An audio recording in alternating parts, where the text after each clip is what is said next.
So, imagine you're facing a problem where you have a jump server and a target server that you need to connect to, and the SSH keygen tool is not available on the server for security reasons. Well, that's quite a pickle, isn't it? Now, let's dive into the solution.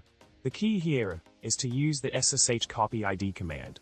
This command allows you to copy your public key to the jump server. By running ssh copy ID username at jump server, you can register your key on the jump server, enabling seamless authentication.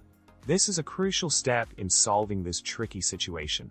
Building on the previous step, the next move is to extend this setup to the target server. You can achieve this by running ssh copy ID or proxy jump equals username at jump server username at target server. This command links your local machine, the jump server, and the target server, paving the way for secure connections without the need for the missing SSH keygen. Lastly, in scenarios where password authentication is unavoidable, the sshpass command comes to the rescue.